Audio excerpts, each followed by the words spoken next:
Good morning. Good morning, everyone. This is Sizzle, powered by Fit to be Trained, coming to you from the Deep End Broadcasting Network studios in the lovely Virginia Beach, Virginia, in the United States of America. You can find this program on deependbroadcasting.com and subscribe to this network's YouTube channel, Deep End Broadcasting. So no more 757. No right? more 757. Right. I feel like I remembered that. So Deep End Broadcasting. That's all you need, friends. And I have all your social media web addresses on the screen right now. I know. Fit to be trained. I get sick of it. But I mean, I love my business. I just get, like all the time, I have to say. I do. I'm sure I feel like my friends get sick of it too. Plus, it's all over my house and it's on my sweatshirt. It's just everywhere. I can't get away from it. But breaking news. I want to talk about something really fun today. I think is really fun. In fact, I went down a rabbit hole kind of. I started out where I really wanted to do the subject of talking about the new apps and gadgets and different weight training stuff or different fitness stuff out. And ways to log your workouts and your meals. And stuff I went down there and that's what I started with. And then I thought about why I even wanted to talk about this was because I just did a job the other day. Well, I've been working on a job for the last couple of weeks. I'm a fitness trainer by trade, and I go to people's houses sometimes, and they'll have all this fitness equipment, and sometimes they know what to do, sometimes they don't. And my job is to do programming for them and help them get them on their way or continue working or put together a home gym or just all things fitness. That's kind of my job. So yeah, there's a plug for me right there. But the reason why I wanted to talk about this stuff is because this lady had a Bowflex and wow. a Bowflex and a Total Gym. Old school. I know. And Bowflex I didn't know much about. I mean, I remember them, they were big. I can picture the commercials now. It's the too. thing with the bars in the back. Yeah. That big fan thing. And you move the cable to the different bars for the different weights, right? Yeah, you sure do. And it was big. I had to train somebody, in my 30s that had a Bowflex, and it was kind of cool then, because I was like, oh yeah, I've never used one of these. They preach resistance training. I mean, that's all that thing is, right? Yeah, and it's kind of like both, eccentric, concentric, and eccentric, because it's pulling both directions, which is why it was such a big kind of a popular item. It's just it was big, so you had to have a big space, right? It's tall.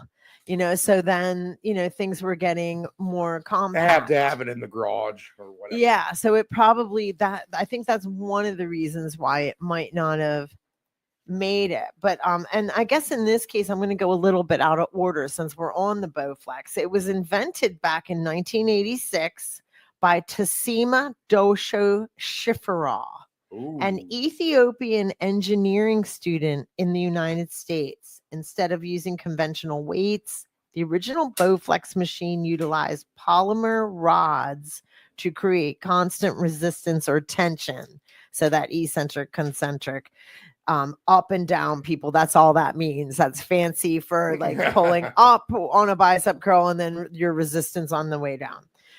This innovative approach revolutionized home fitness equipment. So that's what's cool about being a mature adult in the fitness business is I got to see it evolve. I remember I was 19 years old when I went on a Nautilus. But let me back this up. And I started with weight training as a concept has ancient origins. The practice of lifting weights to build strength dates back to ancient civilizations, where comes to mind, and right away for me was Greece, because you think of the Olympics, and that's correct, and Egypt. Egypt and Greece. However, the modern approach to weight training and the development of weight machines can be attributed to several key figures. Ancient Greece, the Greeks used various forms of resistance training, lifting stones and weights. That's so cool. Oh, yeah, right. I mean, I guess if you're thinking back then, what do we do? Our muscles are getting bigger. Why? Oh, you picked up that big rock a bunch of times. Okay, I know, let's right? continue to do that. And then go figure that the Egyptians, Don't hurt your back. Does that have something to do with the pyramids? Look how much they lifted. The Egyptians. That's a subject for Inquisition Unknown question. I know, I agree. There's no way humans could lift those stones. I know, right? That's always been, that's a different. I don't care what anyone says, casting them, lifting them, that ain't happening. And Jack. making them into a triangle, it's really difficult. But the next one for weight training is Eugene Sandow. In the late 19th and early 20th centuries, Eugene Sandow, known, and let me spell that because I don't know if I'm saying it correct. Sandow,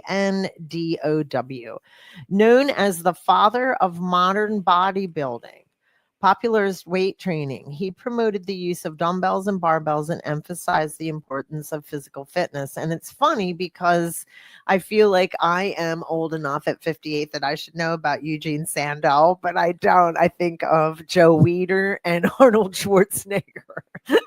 They're the grandfathers of bodybuilding, but they're not. Eugene Sandow is. So, interesting fun fact. Steve, you're awful quiet over there. Oh, yeah, no, I'm reading through these notes. I mean, all this history is very interesting. informative. I know, it's kind of I know, I went down a rabbit hole. In fact, like I said, I started out, I was going to do apps and stuff, and I was like, meh, and I went back into history, and then here we are. I don't even think I mentioned an app the whole show. That's a different. Yeah, this was interesting to me. Arthur Jones is another name, and he's from the 1970s. And this is where I come in with the Nautilus. I remember being 19 years old, and my pal was working at a gym. Okay, in the 1970s, Arthur Jones revolutionized weight training with the invention of Nautilus exercise machines. His machines use variable resistance to match the strength curve of muscles, making workouts more efficient. God, I remember that. And that's like weight training. Like I was following Rachel McClish. I wanted to look like her. Corey Everson. That was like early. Yeah, she was on. Yeah, she had an ESPN show as well. Oh my God! I mean, do you remember that? My idols. Yes. Every morning when you wake up, there'd be the gym shows on ESPN or ESPN2. In fact, Kiana, do you remember her? Yes, Kiana, the Hawaiian girl. Yeah, that's a little later. Or is it? She's on my Facebook. I should ask her if she wants to come onto the show. That would be an interesting guest to me. Oh my God, I would love that. For many reasons, more than one. I'd be so starstruck. I would be so starstruck. Yeah. I'll ask her. In fact, I'll just email now since we're discussing. Oh my gosh. So exciting. But anyway, now I'm off track. Kiana. Oh God, there's all kinds of those fitness stars. Lay her down and smack 'em, yak 'em. All kinds of those fitness stars from my past. Okay, where am I? I actually literally am like starstruck. I'm like, Kiana? Yeah, no, I see Arthur Tony Little on here. I mean, I know, isn't it fun? Okay, so we just talked about the Bowflex. So that was 1986. Yep.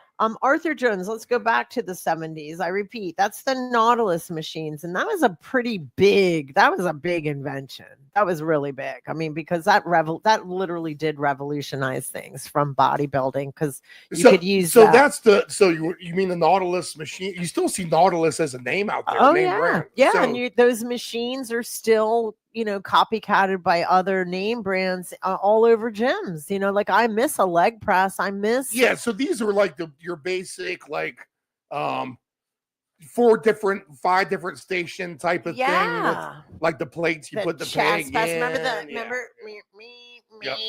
I mean, some of them are outdated. And remember, like lat pull down, we would pull it down behind. But now you don't do that. So honestly, in front. I wish that gym, like the CrossFit gym. I know. The one thing that they don't have, and you can kind of rig it in there if you want to do it over the pull-up bar or make it happen. But that lat pull-down machine, that thing works, man. I know. That's the one thing I miss because it gives you that V taper. And I noticed those are big muscles that are hard to work unless you do that kind of exercise specifically. Well, I do pull-ups as much as I can. Pull-ups would be the other way to do that. With a band because I have to, but I do it with the band because I stay strict even when the other people are doing kipping and all that, even if the workout calls for it, because I stick with strict to get my lats because I have such a square body. I'm always trying to get my lats bigger because I'm trying to make my waist look smaller. At some point, I was actually getting decent pull-ups, and I can't come close to one right now. It's like I can't do it without a band, never could. But I stick with strict because once you're kipping, you're kind of out of that anyway. You want to be in the lat. But yeah, the Nautilus machine, the row. My favorite thing is the Smith machine, but I'm going to go down a rabbit hole again. Okay. So the Bowflex, was at this lady's house. So I got to redo a workout. And for her, she was, I was focusing on posterior training with her. And so the Bowflex has tons of exercises you can do. And it was really cool to remind myself and get to work on that thing again in 2025. And she also had a Total Gym, and a Total Gym is still advertised on TV.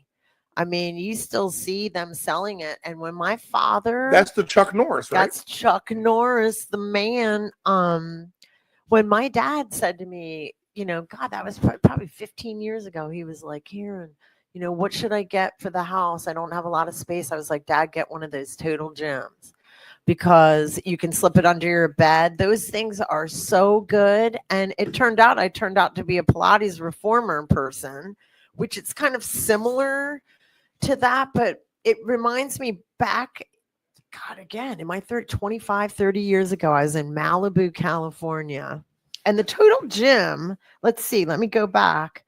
It was invented in San Diego, but I was in Malibu, and it was invented all the way back in 1974. And this is like late 90s. And I think the Total Gym kind of had a comeback back in the late 90s if it was invented back in 1974. That's kind of shocking. But anyway, I was at this fitness conference camp kind of thing in Malibu, and the Total Gym people came in, and they were kind of small. They were compact, the Total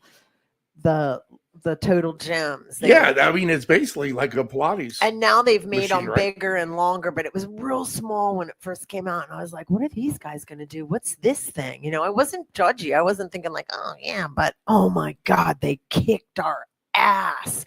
And ever since then, I've had the ultimate respect for that piece of equipment. Then I went on myself to become Pilates, educated heavily in Pilates because of physical therapy. And that is very similar theory. The Total Gym is by height, it goes up and down in height. That's your resistance, where Pilates uses springs, but it's still on a sliding. So it's kind of similar. And what makes it more similar rather than the actual machine is the actual exercises are very, very similar to the Pilates reformer. What's a Pilates reformer? Well, let me tell you, people. Look, I'm getting all my paperwork all mixed up. The Pilates reformer was invented by Joseph Pilates in the early 1900s. You believe that? 1900s. Like, talk about a dude that was before his time. And that's what attracted me to Pilates. I was 30 years old and my back was killing me.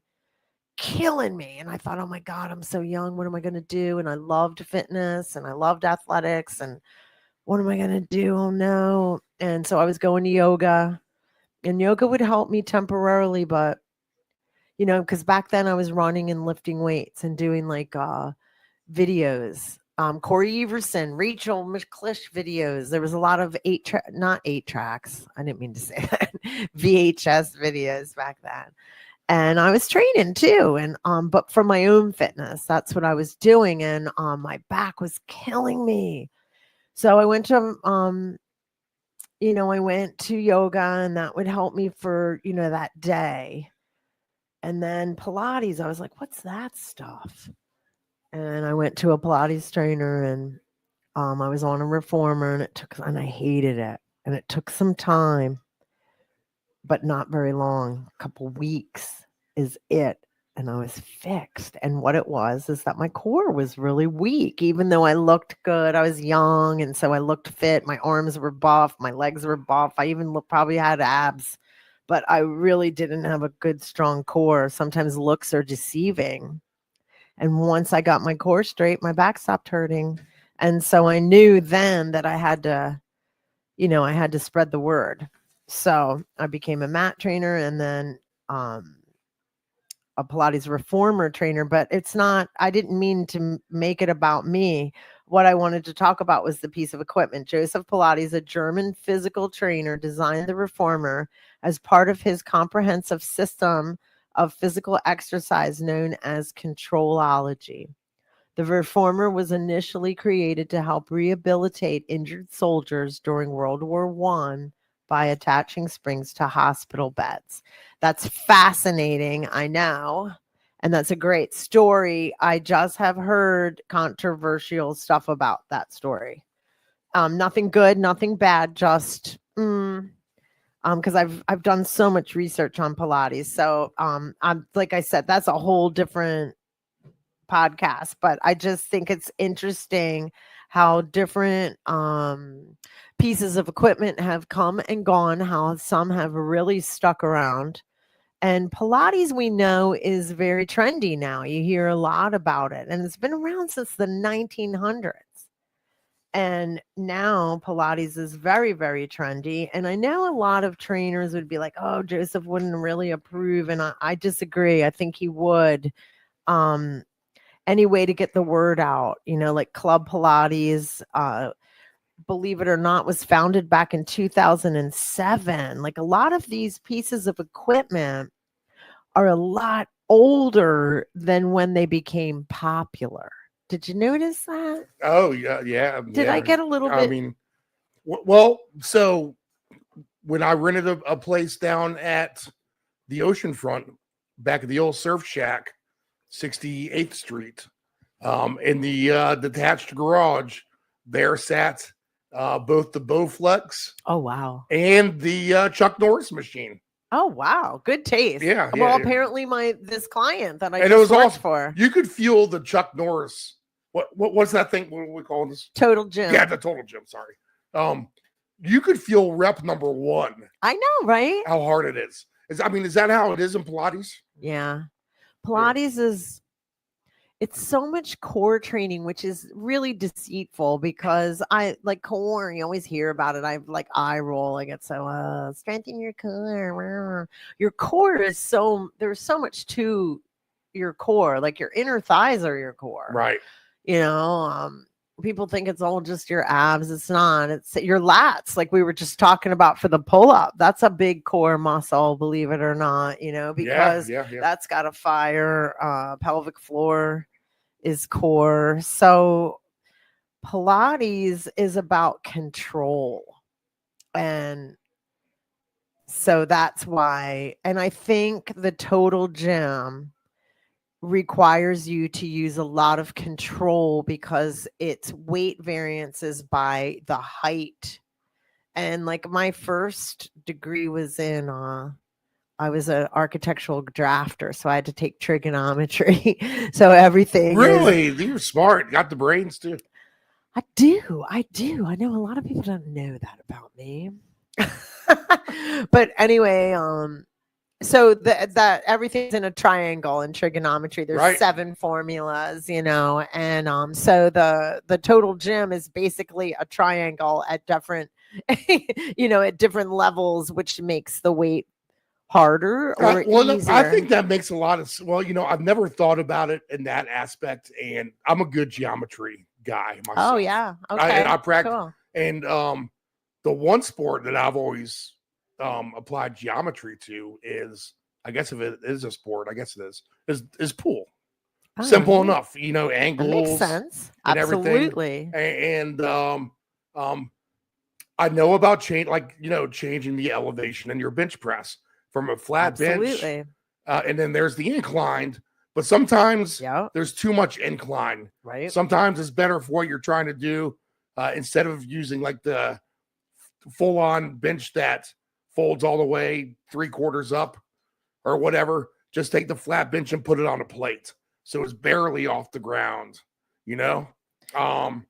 So I appreciate the whole angle trigonometry aspect to weightlifting. I need to apply more of that.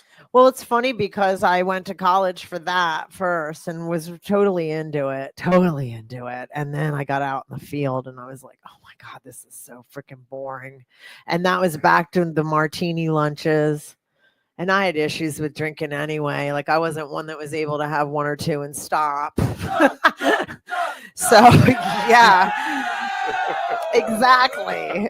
And I was young, I'm in my 20s, like you don't have as much self-control. At least I didn't. Oh my God.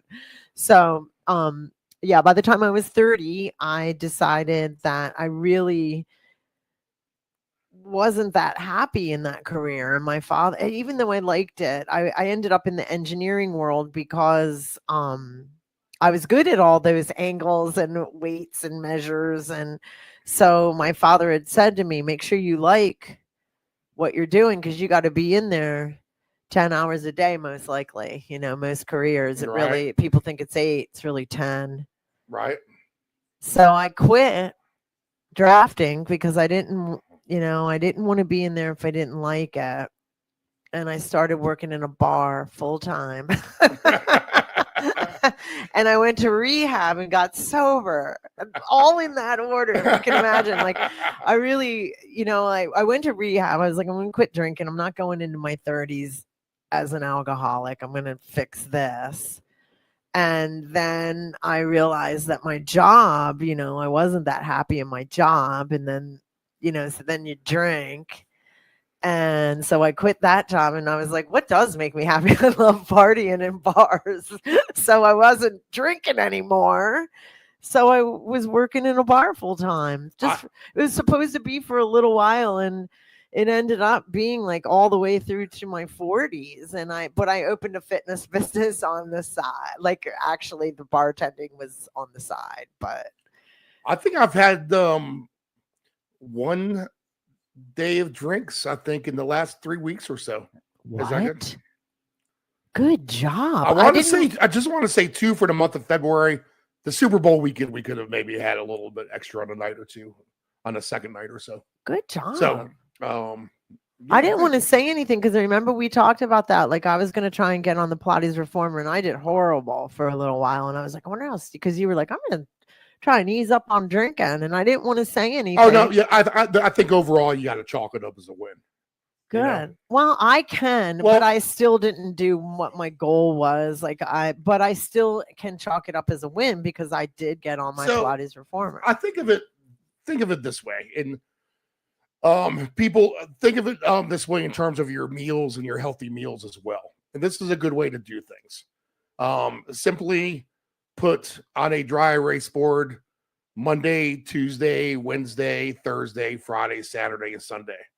And for every day you don't drink, put an X or a check mark, actually put a check mark because that's the goal that you accomplish. And your drink can be anything. It can be chips. Like for me, my don't drink, mine is I keep eating chips and God, they tear my stomach up. So with the food as well. So I'll get to that in a second.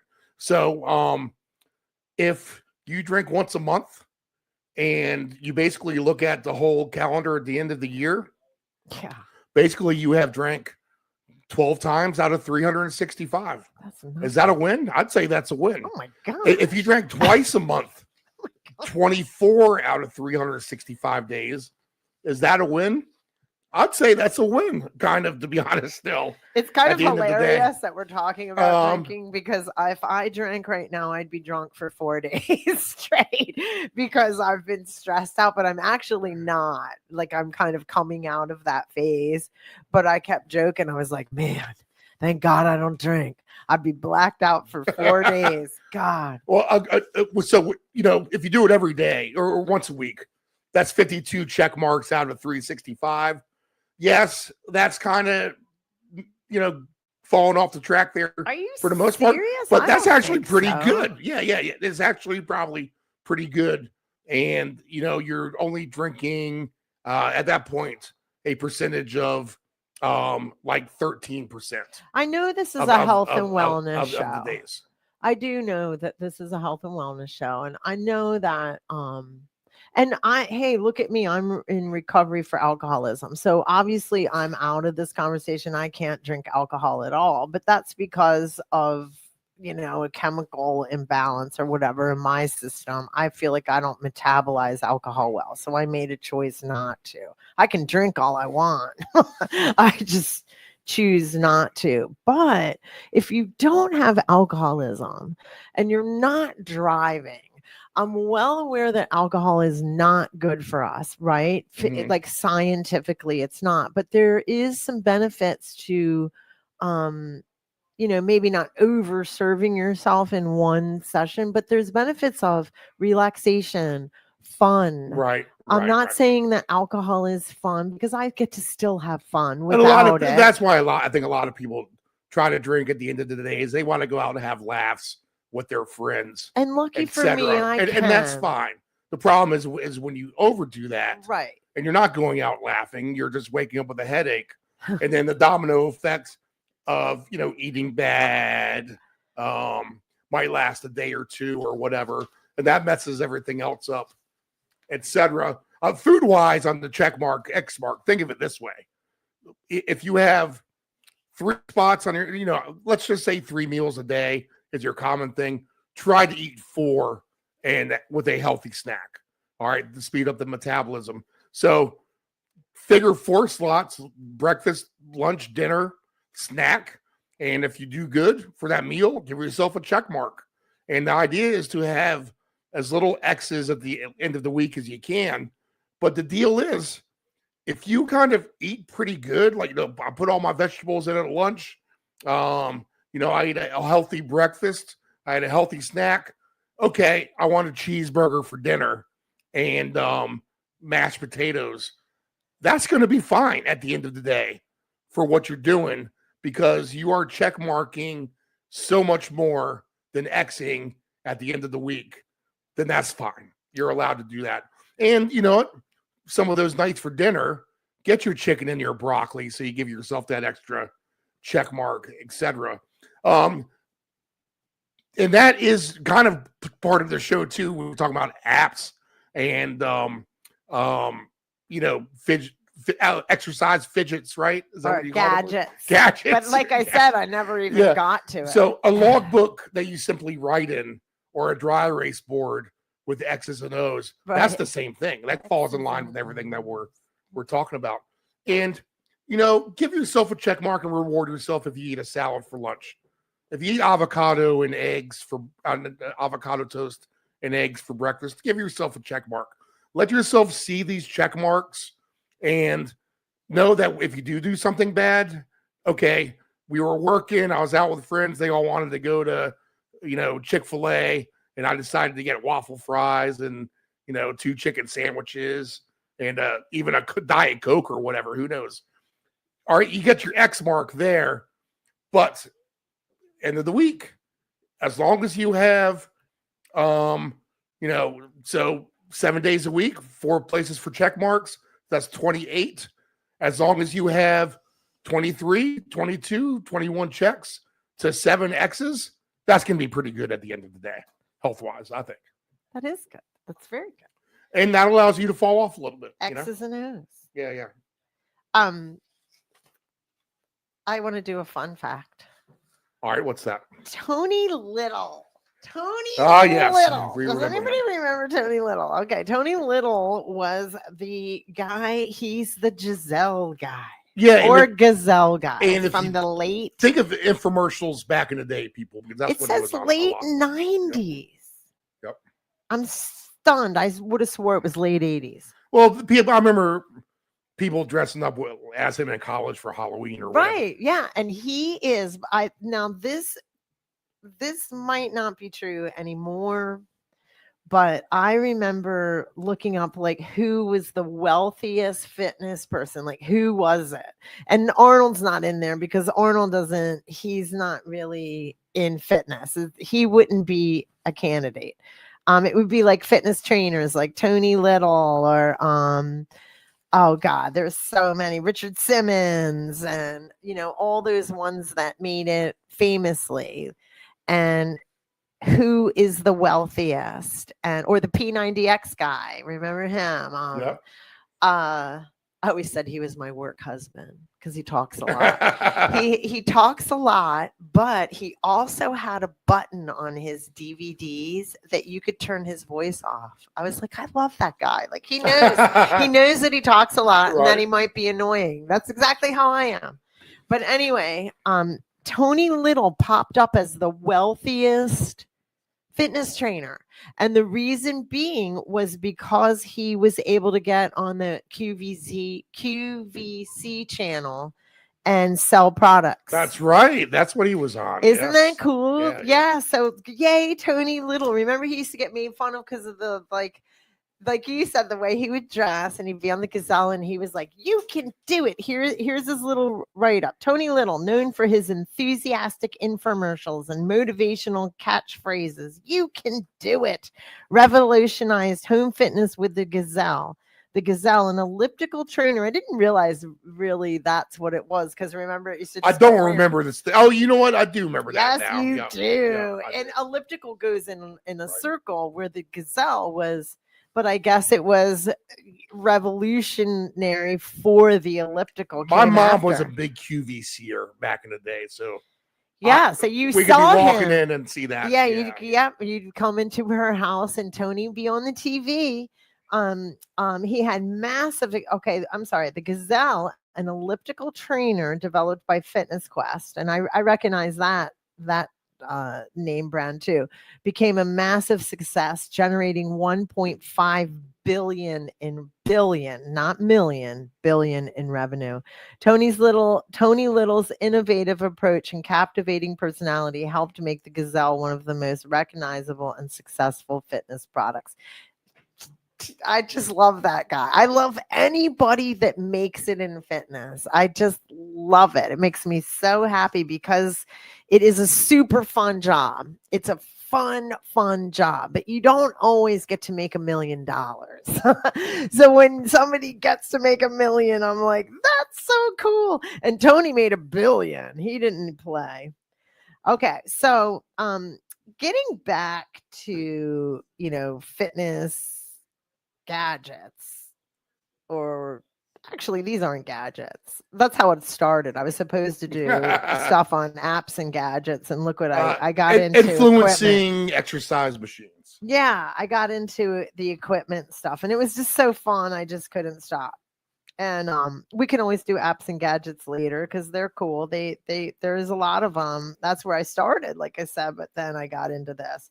The Peloton, like remember earlier how I said a lot of this stuff came out a lot earlier than when it became famous. So that helps me at 58 years old. Maybe I still am gonna get to become some famous online trainer, because look, the Peloton was founded in 2012.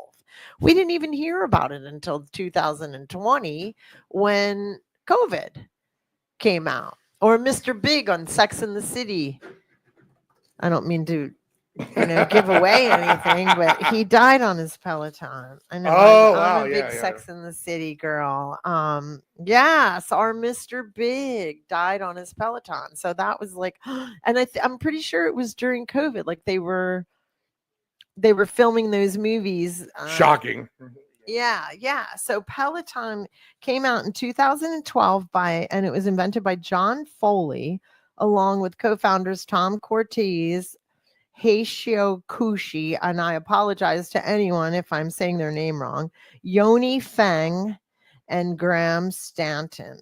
The company revolutionized home fitness by combining cutting edge technology with interactive exercise equipment. So in other words, all the classes. The TV on your. I think that's cool. Allowing users to join live and on-demand classes from the comfort of their homes, and popularity surged during COVID. I got my papers all mixed up. COVID in the pandemic, with gyms closed. So blah, blah, blah, blah, blah, blah, blah, blah. I don't even need to tell you anymore. Everybody knows. I lost some of my favorite client. I had this, it was a family. So there was a head of the household. And then I worked for this family, and we were doing Pilates reformer and doing a lot of Pilates stuff. And then COVID hit. Some people swear by that thing. They love it. And he bought a Peloton. And COVID hit, and then he, I worked for him, his wife, his kids. It was a great job, just a great job. Beautiful home, living large, fitness trainer to the whole family.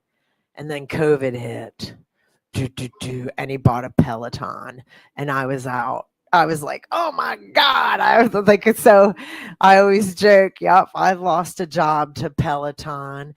And here's another interesting tidbit. As a fitness trainer, I went in to see if I could get a job with Peloton, because I thought, man, with all my experience, blah, blah, blah. Guess what?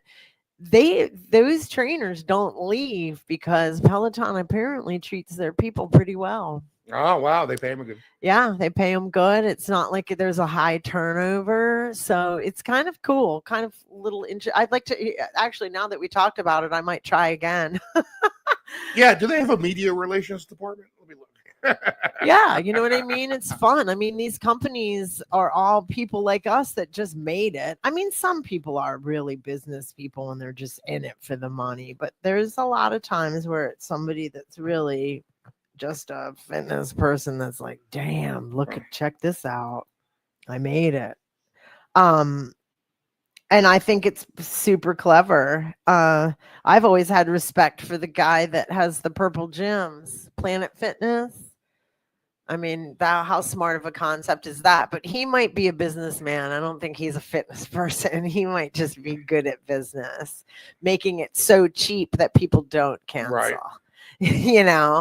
But I just wanted to do this show on, like I said, apps and gadgets. So coming soon is apps and gadgets, because then I went down the rabbit hole, especially when I just had that job where I got to program this lady's home gym and, do all this cool stuff in her space, and then write programs for those two cool pieces of ageless equipment, because some equipment really never goes out of style. Like, me and my friends constantly. I think everything you just mentioned served its function, not only for its time, but if you still had that machine now, I mean, you can still get a good workout out. Oh yeah, she is. I just wrote programming for it. And, now with all the internet stuff and AI and all that, like, I didn't get pictures and stuff, but it wasn't hard to find information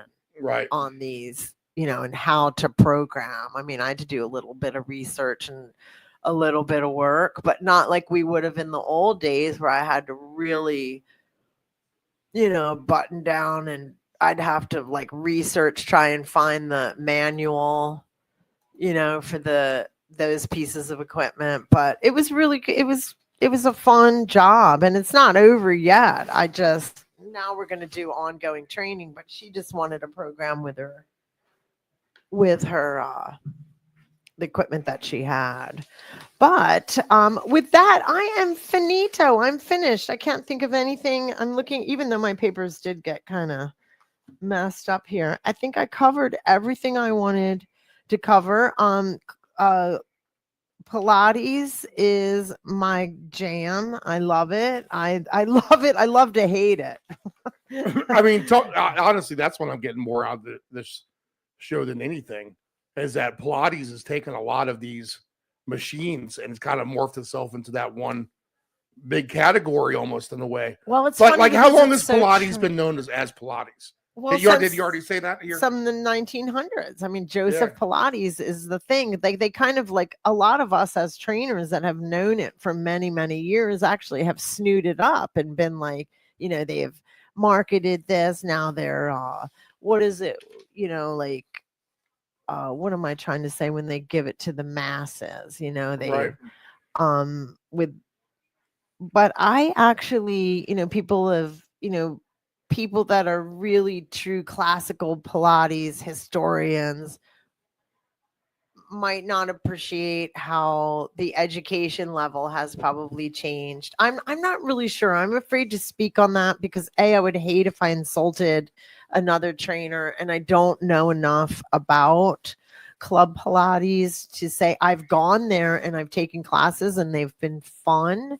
And they're not necessarily all Pilates. There are other fitness tools involved, and it makes for a really, really super duper wow fun class. I will say that I've been there more than once and enjoyed myself. And even I will say this, when I've traveled, I actually wanted one of the trainers to take over my clients so they could have some fun. When I was traveling, you know, because I'm always teaching straight up Pilates, that it's fun to incorporate different theories and different pieces of equipment. But what I wanted to touch on is that it was founded back in 2007 and it's really popular right now. So again, another, and this is Club Pilates, which you see that's popping up everywhere. And that really introduces the reformer at a more efficient rate. But it's because Pilates can tend to feel like it's expensive.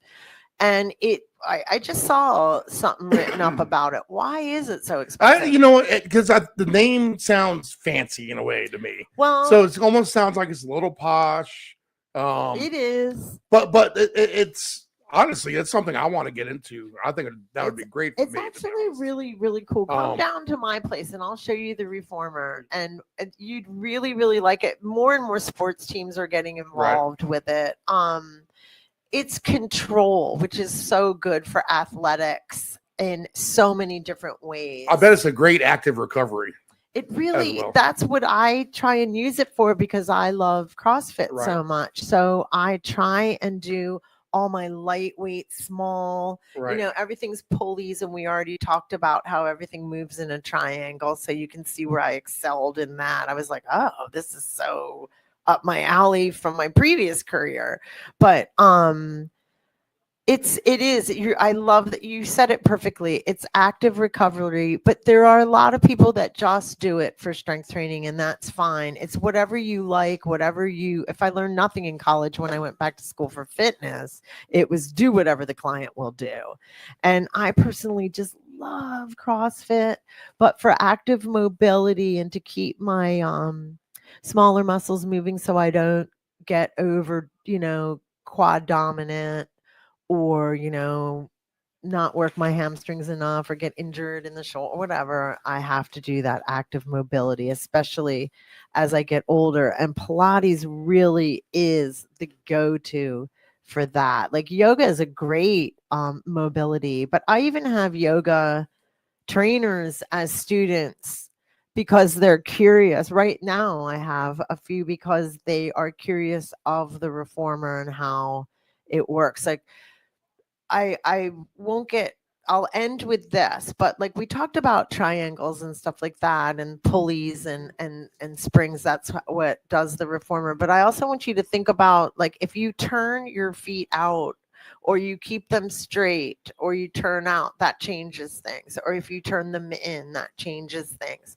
So a lot of Pilates is about keeping control in different positions, which is why it's so popular with dance. Obviously it works the core and your back, but it is a controlled form of exercise. So you're pulling in your pelvic floor and your tummy and all that good stuff. So I use it all the time, obviously, in the CrossFit gym, helping me keep my back straight, my tummy in, all that good stuff. So I deadlift properly, right? So I don't round my back out. So I'm really pulling those shoulder blades back. So another rabbit hole. I'm going to shut up now because that's just going to go.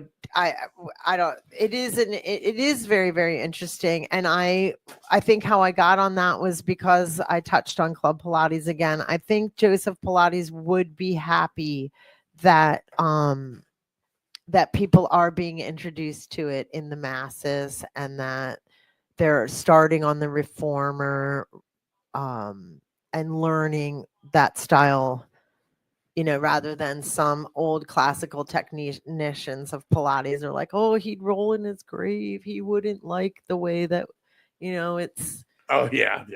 And I don't know. I don't know that I agree with that. I agree with both. I get how the education kind of got skewed, but I agree with both.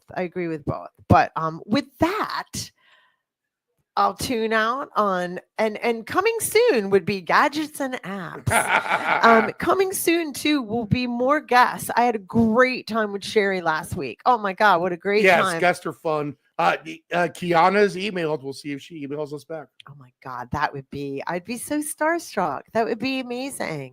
But we're going to keep having guests. So tune in, and thanks for tuning in with us at Sizzle from Virginia Beach in the United States of America. Have a good day.